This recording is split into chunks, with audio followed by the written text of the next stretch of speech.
हरियाली तीज व्रत कथा।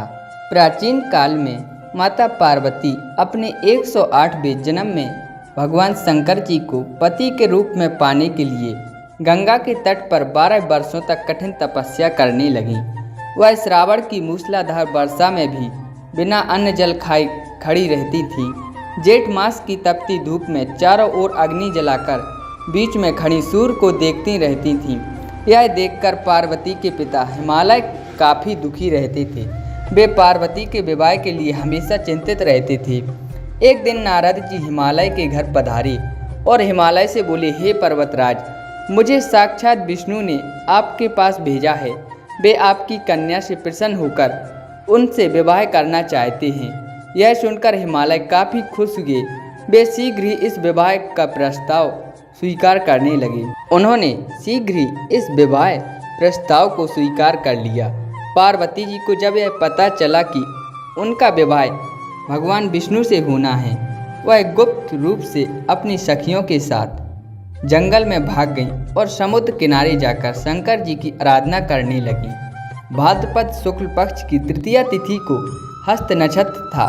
उस दिन उनने रेत में शिवलिंग का निर्माण कर विधि पूर्वक व्रत किया और रात भर शंकर जी की स्तुति कर जागती रहीं।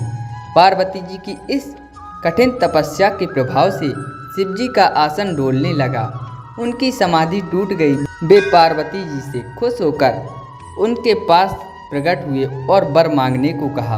पार्वती जी बोली, अपने तपस्या के फलस्वरूप शंकर जी को पाकर कहा, मैंने हृदय से आपके पति के रूप में वरण कर चुकी हूँ। यदि सचमुच में आप मेरी तपस्या से प्रसन्न होकर यहाँ पधारे हैं तो मुझे अपनी पत्नी के रूप में स्वीकार करें। तब शंकर जी ने पार्वती को अपनी पत्नी के रूप में स्वीकार कर लिया। इस प्रकार भाद्रपद के शुक्ल पक्ष की तृतीया तिथि को आराधना के द्वारा पार्वती ने शिव जी को अपने पति रूप में प्राप्त किया। इसलिए इस तिथि को व्रत करने वाली सभी कुमारियों को मनोवांछित फल मिलता है। सौभाग्य की इच्छा करने वाली प्रत्येक युवती को यह व्रत पूर्ण निष्ठा एवं भक्ति के साथ करना चाहिए। हरितालिका की यह कथा सुनने का भी विशेष महत्व है। इस व्रत का पालन करने से स्त्रियों का सौभाग्य अखंडित रहता है।